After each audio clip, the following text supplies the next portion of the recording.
మన తెలుగు సంస్కృతి ఛానల్కి స్వాగతం. బాలలు, ఈరోజు మనం వృత్త పద్యాలు ఉత్పలమాల, చంపకమాల, శార్దూలము, మత్తేభము ఈ 4 పద్య లక్షణాల గురించి తెలుసుకుందామా? మరి ముందుగా యతి, ప్రాస వీటి గురించి చెప్పుకుందాం. పద్యపాదం అంటే ఏమిటి? ఇక్కడ అర్థం, పద్యంలో 4 వరుసలు ఉంటాయి కదా, ఒక్క శేష పద్యానికి తప్ప మిగిలిన అన్ని పద్యాల్లో 4 వరుసలే ఉంటాయన్నమాట. అంటే కొన్ని పద్యాలు పెద్ద వరుసలు ఉంటాయి, కొన్ని పద్యాలు చిన్నగా ఉంటాయన్నమాట. ఇప్పుడు మనం చెప్పుకోబోయే పద్యాలు 4 కూడా పెద్ద వరుసలతోనే ఉంటుందన్నమాట. అలా వరుసలుగా ఉన్నదాన్ని ఒక్కొక్క వరుసని పద్యపాదం అని అంటారు. ఈ పద్యపాదంలో ఉన్నటువంటి మొట్టమొదటి అక్షరాన్ని యతి అని అంటారనమాట. ఈ యతికే విరతి, వళి, విరామం, విశ్రామ అనే పేర్లు కూడా ఉన్నాయి. మొదటి అక్షరానికి సరిపడేటటువంటి నియమిత స్థానంలో ఉన్న అక్షరాన్ని యతి స్థానం అని అంటారు. అది మీకు పద్య లక్షణాలు చెప్పేటప్పుడు చెప్తాను, ఏ పద్యానికి ఎన్నో అక్షరం యతి స్థానమో చెప్పుకుందాం. అలాగే పద్యపాదంలో రెండవ అక్షరాన్ని ప్రాస అని అంటారనమాట. 4 పాదాల్లోనూ రెండవ అక్షరం హల్లు సమానంగా ఉంటుంది. అంటే ఏంటి? ఒకే గుణింతానికి సంబంధించినటువంటి అక్షరం ఉంటుందన్నమాట. దాన్నే ప్రాస అని అంటారు. వృత్త పద్యాలకు ప్రాస నియమం ఖచ్చితంగా ఉంటుందన్నమాట. యతి స్థానంలో ఉన్నటువంటి అక్షరం తర్వాత అక్షరానికి ప్రాసాక్షరంతో కలిపి వేయడాన్నే ప్రాసయతి అని అంటారనమాట. ఇప్పుడు మనం ఉత్పలమాల పద్య లక్షణాల గురించి తెలుసుకుందాం. మనం ముందుగానే చెప్పుకున్నాం కదా, ప్రతి పద్యంలో 4 పాదాలు ఉంటాయని. అలాగే ఈ పద్యంలో కూడా ఉత్పలమాల అనే పద్యంలో 4 పాదాలు ఉంటాయి. మీకు ఇంకో విషయం చెప్పాలరా, అసలు ఉత్పలమాల అంటే అర్థం ఏంటో తెలుసా మీకు? ఉత్పలము అంటే నల్ల కలువ. అంటే కలువ పూలని మాలగా కడితే ఎంత అందంగా ఉంటుందో ఈ ఉత్పలమాల పద్యం కూడా అంతే అందంగా ఉంటుందన్నమాట. అందుకని ఉత్పలమాల అనే పేరు దీనికి వచ్చింది. ఈ ప్రతి పాదంలో కూడా 20 అక్షరాలు, 28 మాత్రలు ఉంటాయి. ప్రతి పద్య పాదంలో ఎన్ని పద్యాలలోనైనా మీరు చూసుకోండి, ఏ పాదాన్నైనా తీసుకోండి, ప్రతి పాదంలో 20 అక్షరాలు ఖచ్చితంగా ఉంటాయి అన్నమాట. అలాగే 28 మాత్రలు ఉంటాయి. మాత్రలు అంటే ఏంటి? మనం రెప్పపాటు కాలంలో పలకగలిగేటటువంటి అక్షరాలు అన్నమాట.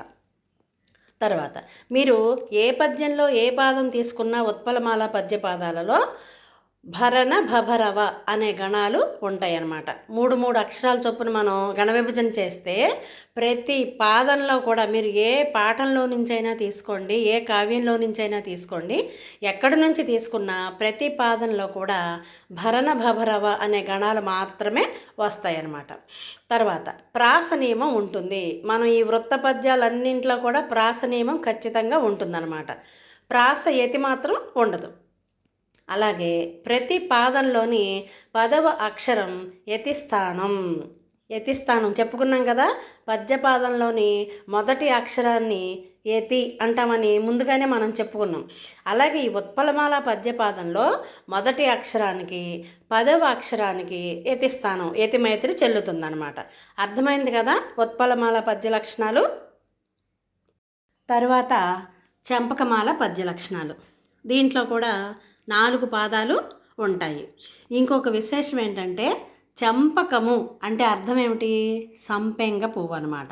సంపంగి పువ్వులు తెలుసు కదా మనకి, నాగుపాములు వస్తాయని చాలామంది పెట్టుకోరు ఇవి దొడ్లలో చెట్లు, కానీ చాలా సువాసనని ఇస్తాయి అన్నమాట. చంపకమాల అంటే సంపంగి పూలతో కట్టినటువంటి మాల ఎంత అందంగా ఉంటుందో ఈ చంపకమాల పద్యం కూడా అంతే అందంగా ఉంటుంది అని దీనికి ఆ పేరు పెట్టారనమాట. చంపకమాల పద్యాన్ని గుర్తించడం చాలా సులభంరా. ఎందుకంటే మనం పద్యపాదాన్ని గణ విభజన చేసేటప్పుడే మనకి 21 అక్షరాలు ఉంటాయి. దాంట్లో 7 సార్లు మనం గణ విభజన చేసుకుంటే 7 3 21. 21 అక్షరాలు, ఒక్క అక్షరం కూడా మిగలకుండా ఏదైతే ఉంటుందో అది ఖచ్చితంగా చంపకమాలే అని మనం సులభంగా గుర్తించవచ్చు. అంతేకాకుండా గణ విభజన చేసేటప్పుడు ముందుగా 3 లఘువులు వస్తాయి కదా, దాన్ని నగణం అంటారు. అలా కూడా దీన్ని సులభంగా గుర్తించవచ్చు అనమాట. ప్రతి పాదంలో కూడా దీనికి 21 అక్షరాలు ఉంటాయి. అలాగే నజ భజ జజర అనే గణాలు ఉంటాయి అన్నమాట. ప్రాస నియమం ఖచ్చితంగా ఉంటుంది. ప్రాస యతి చెల్లదు. దీంట్లో మొట్టమొదటి అక్షరం యతికి తర్వాత 11వ అక్షరం యతి స్థానం అంటే మైత్రి చెల్లుతుందనమాట. చంపకమాలకి ప్రతి పాదంలో ఉన్నటువంటి మొదటి అక్షరానికి 11వ అక్షరానికి యతి స్థానం చెల్లుతుందనమాట. యతి మైత్రి అని కూడా అంటారు దాన్ని. చాలా తేలికగా సులభంగా గుర్తించగలిగే పద్యం ఏదైనా ఉంది అంటే ఈ 4గిట్లో అది చంపకమాల పద్యమే. చెప్పుకున్నాం కదా, 21 అక్షరాలు నగణం ముందు ఉంటుంది. అట్లా ఏదైతే ఉంటుందో దాన్ని చంపకమాల అని సులభంగా మనం గుర్తుపెట్టుకోవచ్చు. అర్థమైంది కదా. ఇప్పుడు శార్దూలము ఈ పద్య లక్షణాల గురించి తెలుసుకుందాం. దీంట్లో కూడా అన్ని పద్యాలలో లాగానే 4 పాదాలు ఉంటాయి. ఇది కూడా సులభంగా గుర్తించగలిగే పద్యం. ఎందుకని? దీంట్లో 19 అక్షరాలు మాత్రమే ఉంటాయి. మీకు గణ విభజన చేసేటప్పుడు అక్షరాలు లెక్క పెట్టుకుంటే 19 అక్షరాలు ఉన్నాయనుకోండి, కళ్ళు మూసుకుని శార్దూల పద్యం ఇదని మీరు గుర్తుపెట్టేసేసుకోవచ్చు అనమాట. ప్రతి పాదంలో కూడా మస జస తతగా అనే గణాలు ఉంటాయి అన్నమాట. మరి గుర్తించేటప్పుడు మొట్టమొదటిసారి 3 గురువులు వచ్చినాయి అనుకోండి, 3 గురువులు వస్తే ఏం గణం అవుతుంది? మగణం అవుతుంది. మగణం ఏదైతే వస్తుందో అది కూడా శార్దూలమే. మసజస తతగా చాలా సులభంగా గుర్తుపెట్టుకోవచ్చు అనమాట. చంపకమాల శార్దూలము కూడా, ఈ 2 కూడా. మీకు తికమాక ఎక్కడొస్తుందంటే ఉత్పలమాల మత్తేభం ఈ 2 పద్యాల్లోనే వస్తుంది మీకు. ఈ పద్యంలో శార్దూల పద్యంలో మసజస తతగా అనే గణాలు ఉంటాయని చెప్పుకున్నాం కదా. ఇక్కడ యతి స్థానం మొట్టమొదటి అక్షరం 13వ అక్షరం యతి స్థానం అంటే యతి మైత్రి చెల్లుతుందన్నమాట ఈ శార్దూల పద్య పాదానికి. ప్రతి పాదంలో 13వ అక్షరం యతి స్థానం అవుతుంది. ప్రాస నియమం అన్ని పద్యాల్లో లాగానే దీనికి కూడా ఖచ్చితంగా ఉంటుంది. ప్రాస యతి మాత్రం చెల్లదనమాట. ఇంతకు మీకు శార్దూలము అంటే అర్థం చెప్పలేదు కదా. శార్దూలము అంటే పులి అన్నమాట.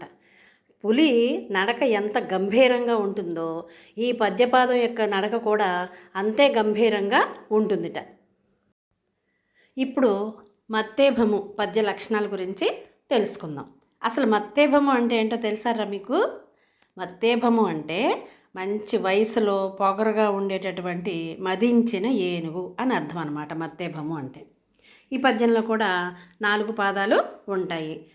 మీకు ముందు చెప్పినట్లుగానే ఉత్పలమాలకి మత్తేభము పద్యానికి రెండిటికి కూడా 20 అక్షరాలు ఉంటాయి ప్రతి పాదంలో కూడా.